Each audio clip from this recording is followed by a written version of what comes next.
Buenos días, una vez más a todos los presentes de este segundo día del segundo Simposio Internacional de Altas Capacidades en Granada, que organizan el Colegio Compañía de María junto con la Universidad de Granada. Nosotras somos María y Carmen, alumnas del Colegio Compañía de María, y seremos vuestras presentadoras en estos 3 días.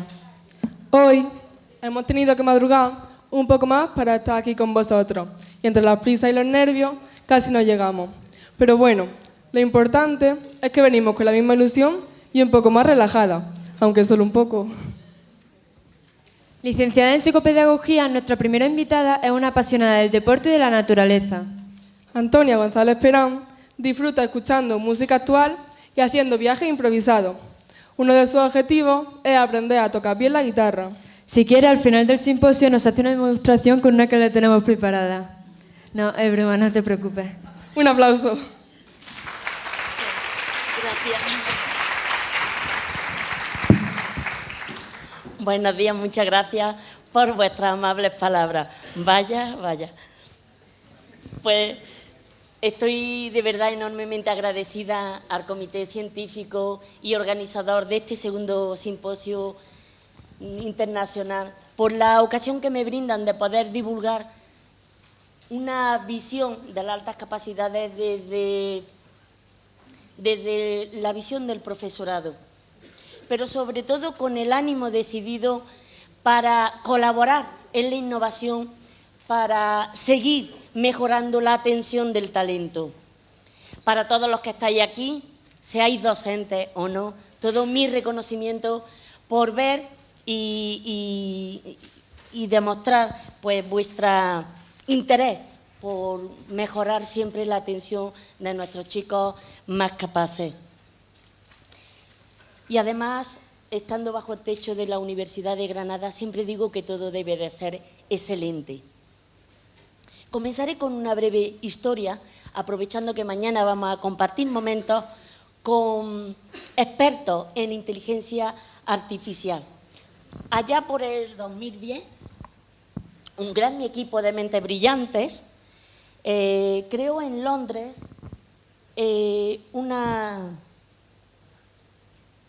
A lo mejor esto es lo que me faltaba, que no le he dado anteriormente. Esto entraba dentro de la introducción.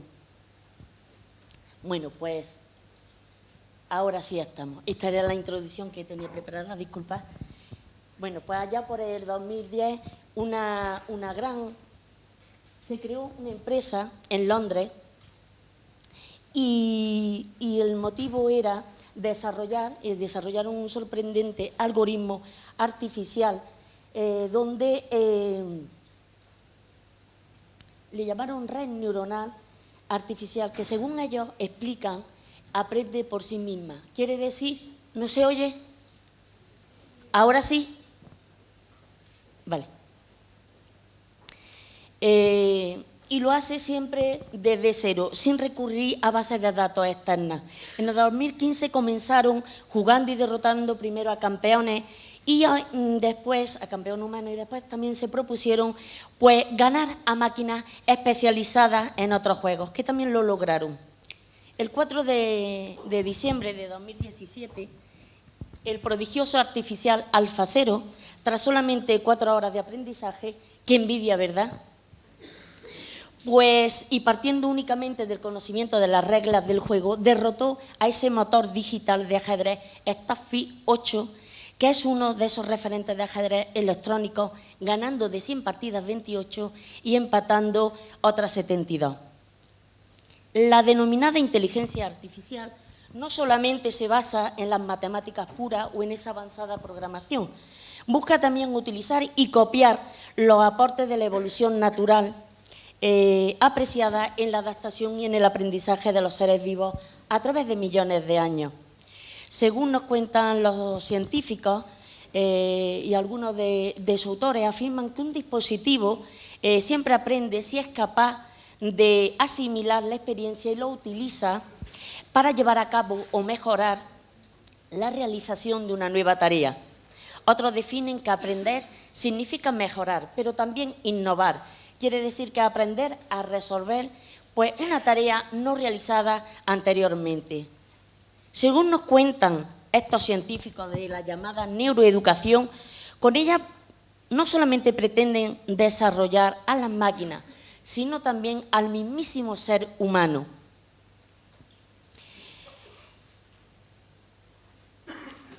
Y podemos decir que de momento la diferencia de procesar, de relacionar, de comparar la información entre una máquina y esas habilidades más humanas como es la intuición, el sentido común y tantas otras facetas que investiga la neuroeducación, nos dice que no se puede copiar literalmente ese algoritmo en un cerebro humano, por ahora. Como veis, tenemos muchas neuras sueltas. Si ya hemos visto que la ciencia es capaz de diseñar una máquina que sin ninguna experiencia previa aprende por sí misma, sabemos también que todos nuestros avances culturales como especie se han transmitido por el aprendizaje y existe, según nos demuestran los investigadores científicos, entre un 2 a un 20% de mentes brillantes en nuestras clases. La primera cuestión que os presento es: ¿por qué sistemáticamente en España demostramos que en nuestra educación obligatoria no somos capaces de lograr que el alumno alcance siquiera esa media de la Unión Europea en el nivel de mayor excelencia educativa? Los datos son tenaces y en la prueba de competencia de resolución colaborativa de problemas del PISA de 2015, de los datos del 2018, todos sabemos por qué, mejor ni hablamos. En España logra ese raquítico 4% de estudiantes que alcanza ese nivel máximo, la media de la Unión Europea nos dobla, y en Singapur sube hasta ese 21%. ¿Se puede afirmar que los jóvenes más capaces de España son 5 veces menos que en Singapur? ¿O quizás tiene que ver esto en cómo nos organizamos y cómo lo atendemos en su aprendizaje? Canadá y Australia nos cuadriplican en esta ocasión, como podéis ver en la imagen. Y en Japón y Estados Unidos, pues nos superan ese triple, como podéis apreciar. Se llama la brecha de excelencia y hay que cerrarla ya. Existe otra brecha, la brecha de logros mínimos, es la que relaciona a todo ese alumnado que no alcanza ni siquiera ese nivel de rendimiento más bajo. Es en la misma prueba que anteriormente, aun siendo mejorable, por supuesto. Nos podemos felicitar que España estamos ahí, llegamos a esa mitad del porcentaje medio de la Unión Europea, justo al revés que antes. Incluso estamos menor un poquito al compararlo con Estados Unidos. Conseguimos el mismo dato con Australia y estamos a 1 con Canadá. Donde sí podemos apreciar un poquito la diferencia es con Singapur, pero simplemente porque en estos países este tipo de alumnado no existe. Os puedo decir aún más citando a una de nuestras leyes orgánicas relativas a la educación vigente en España, que incluso se espera otra nueva, que no será por leyes, a igual que las neuras de antes.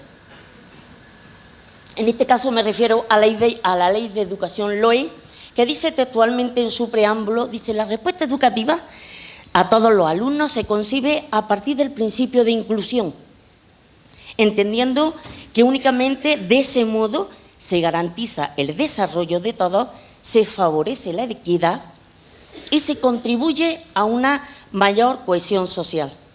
En ese todo se incluyen dificultades, trastornos de aprendizaje y también altas capacidades.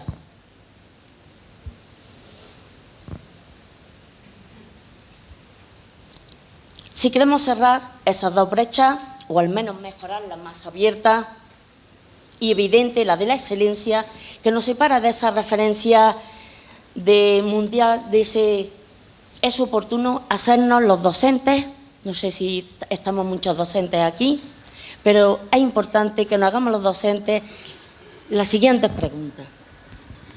¿Se adapta habitualmente de forma personalizada el currículum educativo obligatorio a las diferentes capacidades, estilos y ritmos de aprendizaje en nuestra aula? ¿Proporcionamos en nuestros centros, dentro de nuestro horario obligatorio y gratuito a nuestros aprendices más brillantes, situaciones o presiones de aprendizaje lo suficientemente estimulantes y relevantes que le hagan crear esas estructuras de conocimiento propias y eficaces ante situaciones aún no enseñadas? Ese aprender que decíamos antes. ¿Estamos suficientemente formados, el profesorado, y organizados los centros para trabajar de forma colaborativa, aplicar metodologías activas e inclusivas a nuestros aprendices con altas capacidades, con ese enfoque interdisciplinar de la enseñanza? Dejo en el aire pues, las respuestas, pero siempre he creído que para poder solucionar algo es necesario antes hacernos y formularnos las preguntas adecuadas. Ahora expongo otro tema. Estamos en un simposio de altas capacidades intelectuales y doy por hecho que todos los que asistimos a estos eventos, pues con mayor o menor profundidad, podemos saber lo que son estas. Lo que no estoy tan segura que sea del control, como yo digo, de dominio común, es cómo se contabilizan las altas capacidades. Es decir, cómo se cuentan realmente en esas detalladas tablas que los medios oficiales de la Administración publican anualmente. Las últimas cifras definitivas son del curso 2017-2018, las proporciona la web del Ministerio de Educación, y en él incluyen en esta definición a 34.113 jóvenes españoles. Todos estos porcentajes están relacionados, por supuesto, siempre con esa matriculación de régimen general. Y como veis, no llegamos ni siquiera a ese 2% citado, muy a menudo por los expertos, como el mínimo, y quedando muchas comunidades bastante todavía más atrás. El promedio nacional de altas capacidades de un escaso 0,45%, pero en Andalucía, afortunadamente, nos hace esbozar una tímida sonrisa porque estamos ahí, doblamos, ¿no? Estamos en un 0,98%. Y solamente nos supera Murcia, en la que mucha influencia ha tenido y ha aportado todo ese enorme trabajo que han realizado desde el 1992, pues todo ese grupo de altas habilidades de su universidad. Ayer nos habló Carmen Ferrandi, que sabe mucho de ello. Podemos, en un principio, pensar de una manera muy superficial, pensar que todas estas diferencias pues, se tratan exclusivamente pues, de esas variadas aplicaciones en las competencias educativas, de esas 17 competencias educativas de la autonomía española. Presunción, a mi juicio, que es demasiado simple. Digo que esta hipótesis no se mantiene porque, aunque no voy a mencionarla expresamente, existen apreciables diferencias en cuanto observamos los datos en detalle si descendemos a compararlas entre las diversas etapas educativas entre sí, incluso hasta dentro de las propias comunidades autónomas. En aras de fundamentar un poquito más toda esta mi opinión, os traigo los datos oficiales de una comparativa, en esta ocasión, solamente del alumnado matriculado en Andalucía en la etapa de educación primaria, solamente ahí, de 2017-2018, diferenciando por provincia, por un... os lo voy a enseñar, quizás a través de este código de barras lo veréis. Recordamos, estamos con la misma normativa y bajo la misma administración educativa. En Andalucía, en educación primaria, ya superamos ese muro del 1,33% de alumnos de alta capacidad censado, pero a costa de esas diferencias entre las distintas provincias, que pienso que deberían ser menos evidentes, porque así digo, ¿hay el doble de talento en Granada que en Almería? ¿Podrá soportar nuestra capital ser la sexta de las 8 provincias? ¿Qué está pasando con Cádiz? Si se aplica el mismo protocolo de identificación, si los criterios para ellos son los mismos y donde la normativa educativa está unificada, entonces, ¿de dónde están surgiendo todas estas diferencias? Como he dicho antes, para encontrar buenas soluciones antes tenemos que hacernos las preguntas adecuadas. Pienso que aquí, universidad, tenemos un campo magnífico de investigación. Por favor, ayudadnos. Pero me atrevo a daros una posible idea totalmente personal y, por lo tanto, recusable. Pero, ¿de dónde puede venir toda esta disparidad? Seguramente algunas de las familias aquí presentes, si tenéis matriculado a vuestro hijo o a vuestra hija en Andalucía, ya tendréis un documento que acredita sus altas capacidades. Con él en la mano, la mayoría puede que penséis que ya está vuestro hijo o vuestra hija en esos 34.113 jóvenes citados antes, ¿verdad? Pues no, no es así en todos los casos. Me voy a explicar. Para saber quién está en ese censo, nos tenemos que ir a... ¿Ahora? Se ha ido. Está encendido, pero se ha ido, ¿eh? Bueno, lo digo más alto. ¿Se oye bien si estoy sin micrófono? ¿Sí? Vale, perfecto. Pues entonces seguimos. Hola. Antonio. Ay, perfecto. No hay. Mi padre siempre decía que no había problemas sino buenas soluciones, así que estupendo, muchas gracias. ¿Ahora sí? Perfecto. Bueno, pues para saber para qué sirve leer la letra, que se lee desde ahí. Vale. Estaba diciendo que cuando vosotros rellenéis un papel que acredita las altas capacidades de vuestros hijos, no tenéis que leer siempre esa letra cursiva que hay debajo del título del documento, ese párrafo inmediatamente superior por encima de la firma, y ahí veréis para qué sirve el único objeto de esta certificación.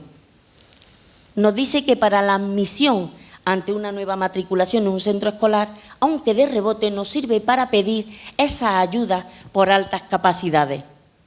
Para saber quién forma parte de esos 34.113 jóvenes de alta capacidad, nos tenemos que ir a esa documentación metodológica que acompaña pues siempre esa publicación de los datos del Ministerio. Y ahí sí que descubrimos quién entra en ese censo, y esto vale para toda España. Y nos dice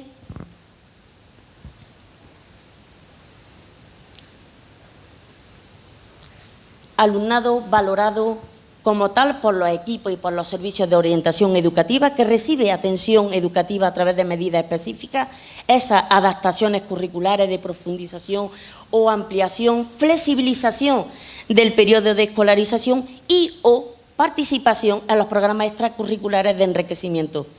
Y además, por si hay alguna duda todavía, aquí muestro una cita textual que recoge el tutorial del PECAI.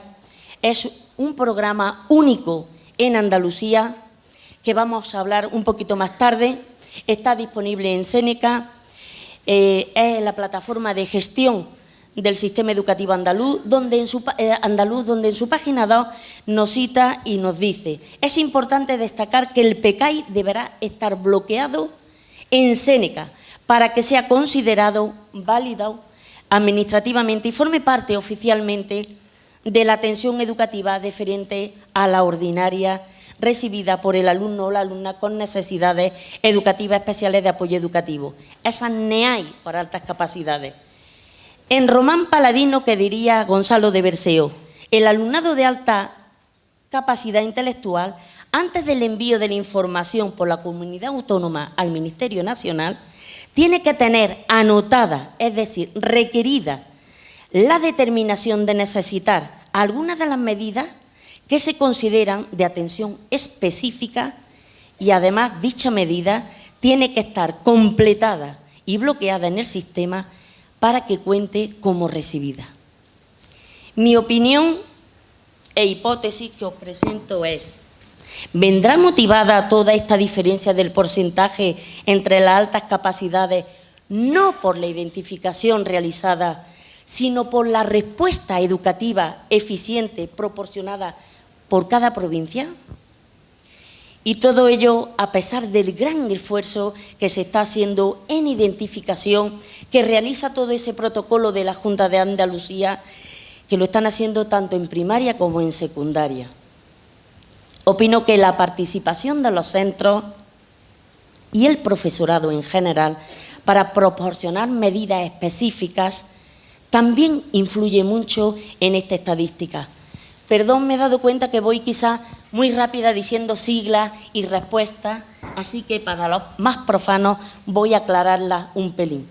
Contamos con una medida específica, flexibilización o aceleración, que es conocida desde hace mucho tiempo, pues consiste en adelantarnos o acortar ese ingreso de la duración de la etapa educativa. Está regulada en toda España y debería, pienso, ser la última gran medida a adoptar cuando las demás pues se quedan cortas para estos chicos. Por otro lado, tenemos otra medida específica, es intermedia, las adaptaciones curriculares para altas capacidades intelectuales. Es posible que indistintamente se usen esas dos siglas, ¿no? ACAI y ACASI. En otras comunidades generalmente son estas dos las únicas medidas específicas, pero en Andalucía tenemos algo más de suerte.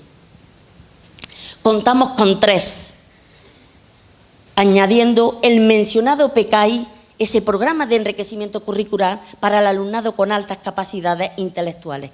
Es la tercera cuestión que quiero presentaros ahora. En concreto, estamos hablando de altas capacidades dentro de la educación obligatoria y que sabemos que, según mencionan algunos neurocientíficos, entre ellos Silvia Sastre, a la que vamos a oír mañana, dicen que hasta aproximadamente los 12 o 14 años no será sensiblemente similar esa identificación de sus perfiles cognitivos respecto a los que tendrá de adulto. Es decir, la evolución de su futura capacidad intelectual, la denominada trayectoria educativa y cognitiva, todavía está variando durante la ESO, sin olvidar esa gran influencia que tiene el entorno en ella. Este alumnado, además de esa aportación voluntaria por parte de las familias, de ese informe psicológico, de la superación que tienen que hacer de esa batería de pruebas, requieren de una evaluación psicopedagógica oficial en el centro educativo, que determine, es la palabra clave, sus necesidades específicas de apoyo educativo y con ellas su respuesta educativa. Primero tendrán que hacer al menos las generales y después pues pasaremos a darle las específicas que necesiten. Por nuestra experiencia práctica, los docentes sabemos que en esas edades suele ocurrir que para integrarse mejor en ese grupo social y lograr un fácil reconocimiento o simplemente para no señalarse como diferentes, a veces los jóvenes se ocultan a las pruebas e indicios. Algunos, o mejor dicho, algunas, pues en el caso del género femenino sucede más a menudo, aprenden a mostrar un perfil más bajo que el real, dependiendo de la fortaleza del carácter que posean o de ese reconocimiento que aprecien en su entorno.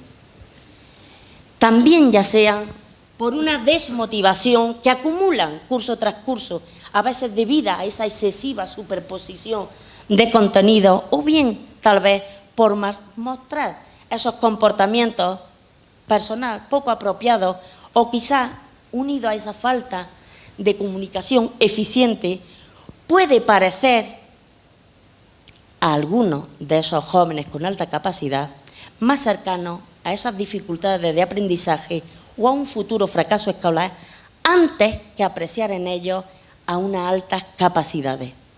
Sea como sea, algunos de los aprendices que luego cristalizan posteriormente de adultos no superan ese cribado oficial de unos test estandarizados en la educación obligatoria o se ocultan voluntariamente en las pruebas de esas evaluaciones protocolizadas.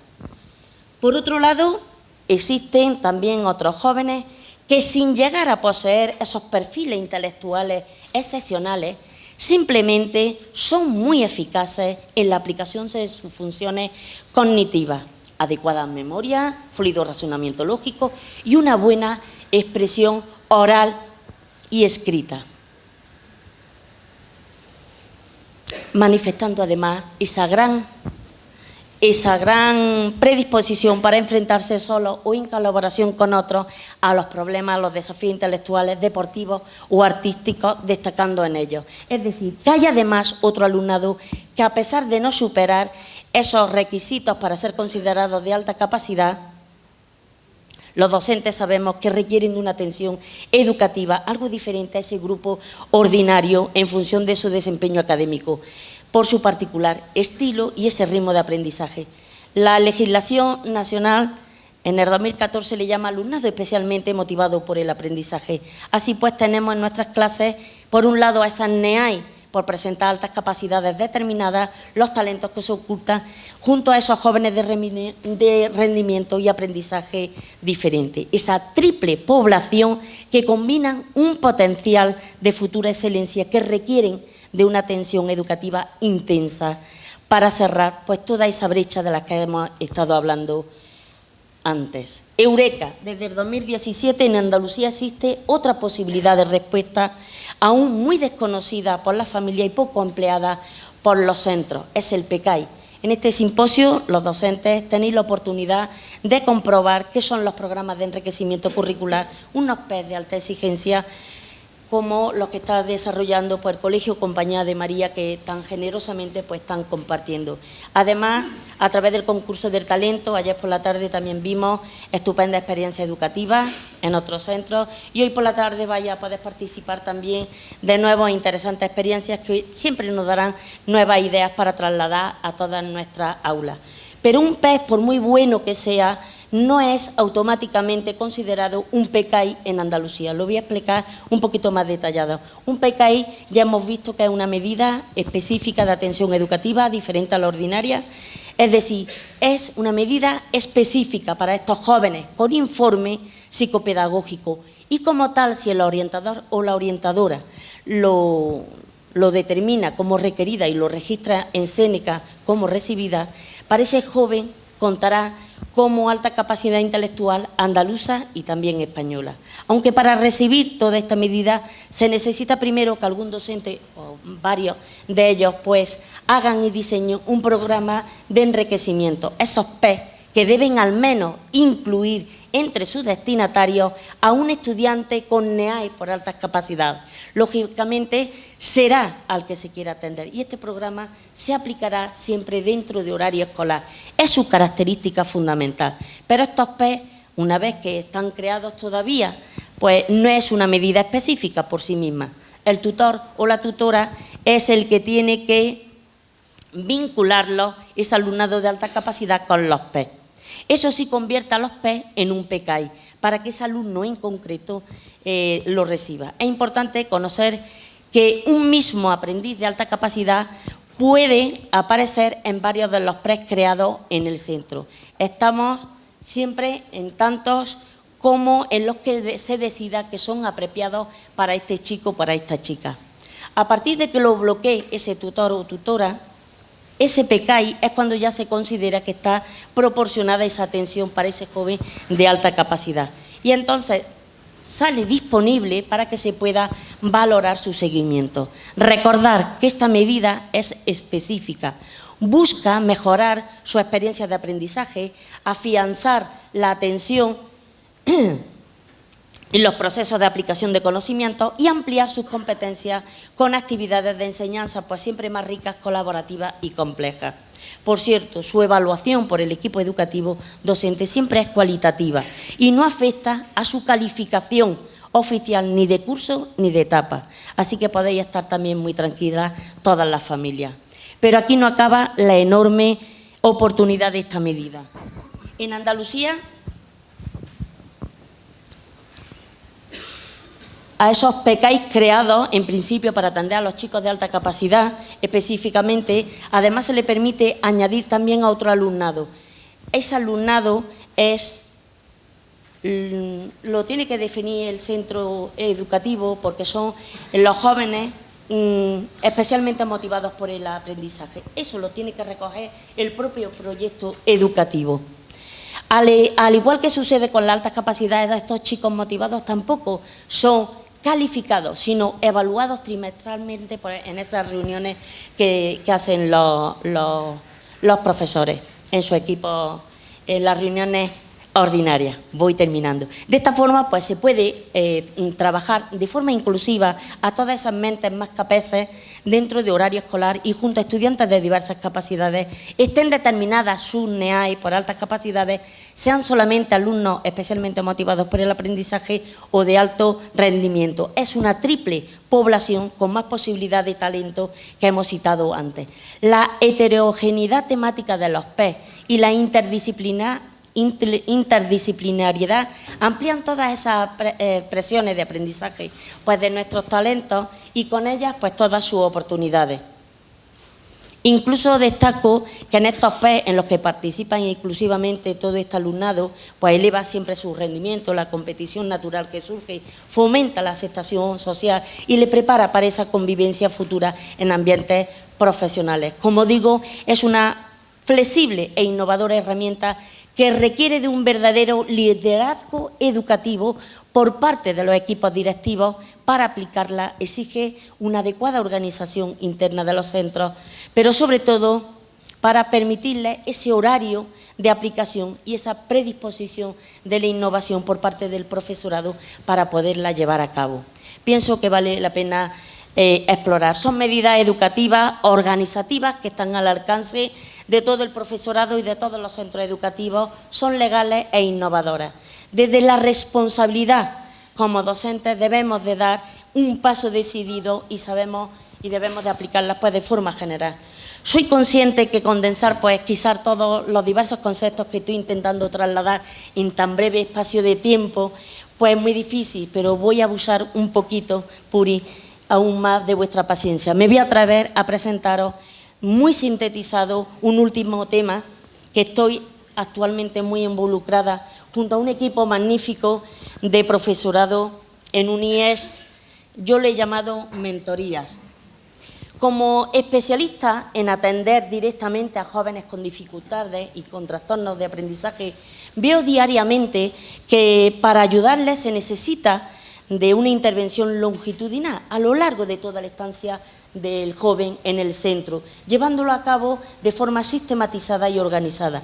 Pues bien, las altas capacidades también necesitan igualmente, ya desde la detección, desde los primeros indicios, una estabilidad en su seguimiento educativo, una figura educativa de apoyo docente y de referencia que sea muy estable, sobre todo también para la familia.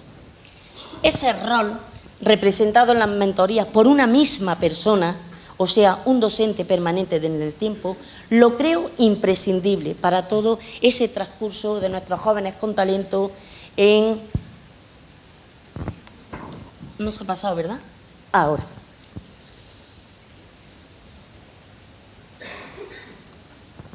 Esa figura permanente durante todo el transcurso de su vida en el centro. Esa empática figura solamente será obligada a ser sustituida solamente en el cambio de la etapa de educación primaria a secundaria, pero sabemos que debe existir siempre esa adecuada coordinación durante ese tránsito. Las mentorías ya se aplicaron en el 2014 en un centro, en un colegio en Lucena, y ahora se están desarrollando en un instituto de Priego de Córdoba. Son, la verdad, que no tienen nada que ver con las mentorías universitarias, aunque me encantan y las considero una excelente idea, son totalmente extracurriculares, están fuera de horario escolar y su fin pues se centra principalmente en esa motivación y en la captación del talento para fomentar sus estudios superiores. Sin entrar en detalle, os voy a comentar un poco cómo serían esas mentorías en primaria y en secundaria.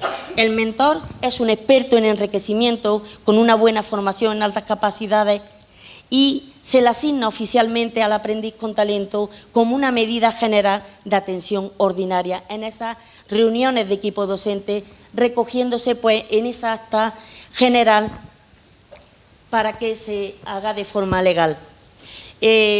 Una vez que ya se considera ese mentor, se le adjudica a ese chico con talento, pues se le da y se hace una entrevista con los padres.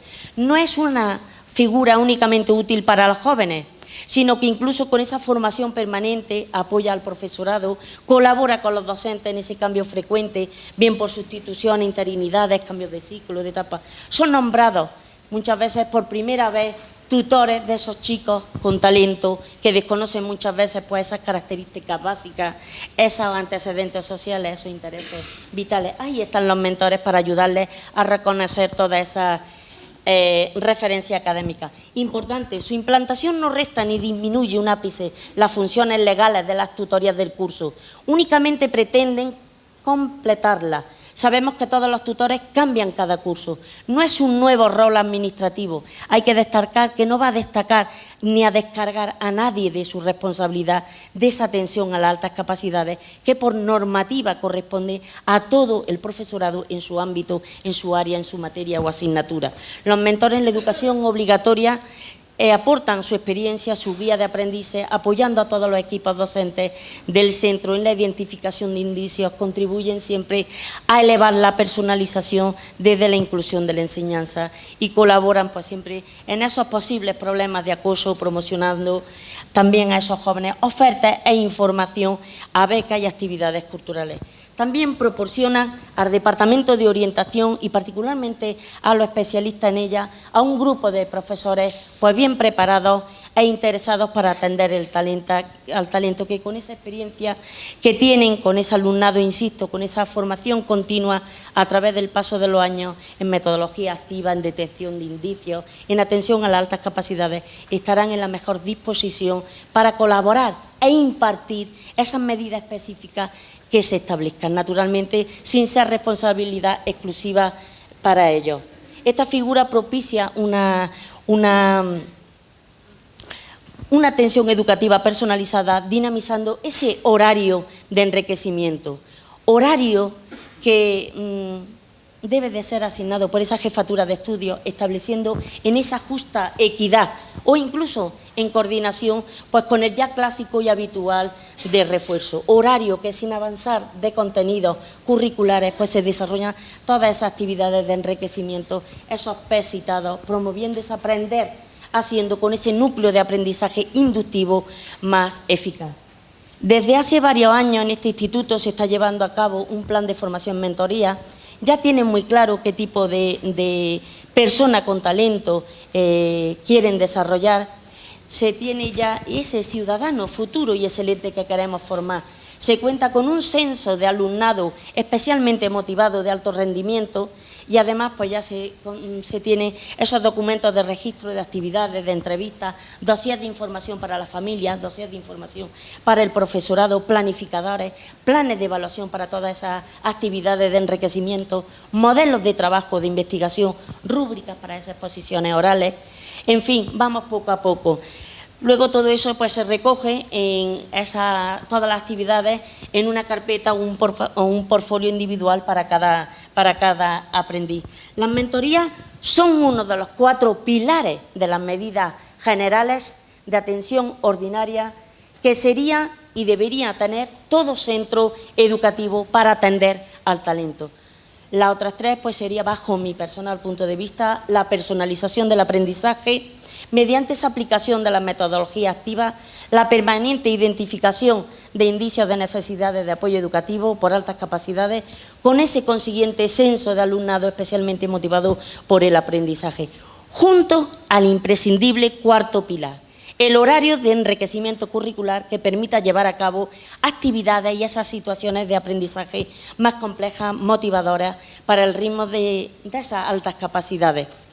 Sin tener estas 4 medidas generales de atención ordinaria en funcionamiento, difícilmente podremos llegar a aprovechar totalmente ese potencial de esa triple población que yo le digo que es la que tiene con más talento posible, que hemos citado antes, alumnado por NEAE de altas capacidades, alumnado especialmente por el aprendizaje o el talento oculto. Y sin la aportación, desde luego, de las competencias, de la motivación, de la creatividad de estos jóvenes, no podremos cerrar esa brecha de excelencia que tenemos tan abierta como pendiente. Bueno, aquí acaba mi tiempo concedido. No todos los temas que quisiera terminar con vosotros.